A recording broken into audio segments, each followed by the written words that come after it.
5h59. 5h59. 6h. Réveil, sonnerie et c'est parti. Je me lève de mon lit et sans faire le moindre bruit, je pose un dernier regard sur ma femme et ma fille. Et c'est parti, et c'est pareil, plein de paresse. Je me prépare bercé par le manque de sommeil. De ma journée, je connais déjà le sommaire. Mécaniquement, je fais les mêmes gestes, brosse mes dents, et en un rien de temps, enfile ma veste, claque la porte, en vérifiant d'avoir éteint derrière moi, descends mes escaliers, enfonce mes écouteurs, et en moins de 2, allume mon MP3, chanson numéro 9.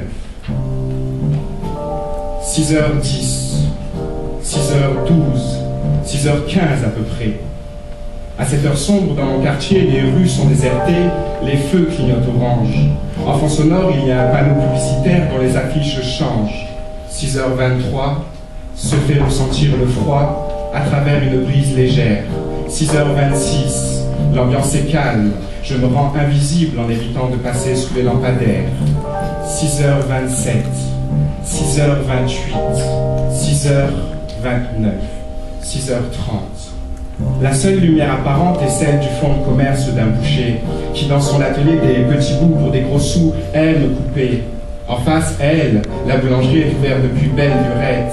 6h37 est l'heure, parfaite pour un bon pain chaud au chocolat ou une bonne baguette.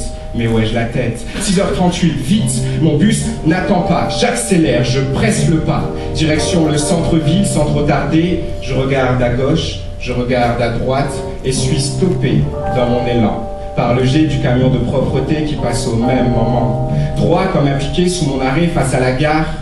7h moins le quart, comme chaque matin, mon bus est en retard.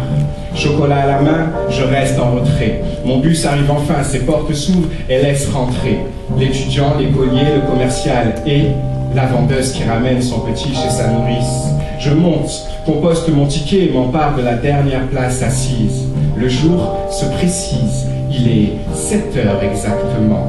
La vie se réveille doucement ou dort encore. Nous tous, dans le bus, nous somnons en chœur.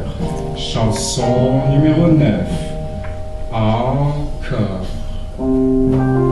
La tête accoudée sur ma fenêtre, chaque jour mes yeux sont le témoin de petites scénettes. Ce matin, l'étudiant recopie les cours que lui a filé son copain.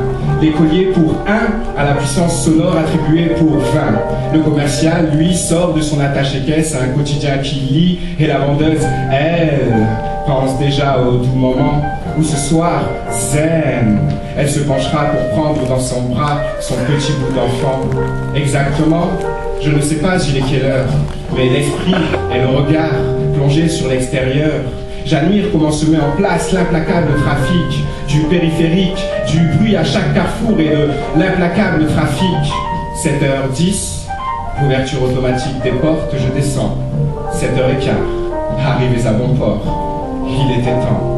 7h20, ça y est, la ville s'est réveillée et elle a l'air en pleine forme. Il suffit de voir comment pour la rattraper courent les hommes. Pour moi, 7h30, le rideau métallique se lève, les minutes défilent, les secondes défilent. Déjà plus d'1 heure que je manipule. 8h30, même si à la bourre, il faut que je me présente. 8h54, la clientèle débarque, je m'appelle Sofiane. De 9h01 à 12h02, j'encaisse et rends la monnaie. Dis bonjour, au revoir, mais surtout, passez une bonne journée.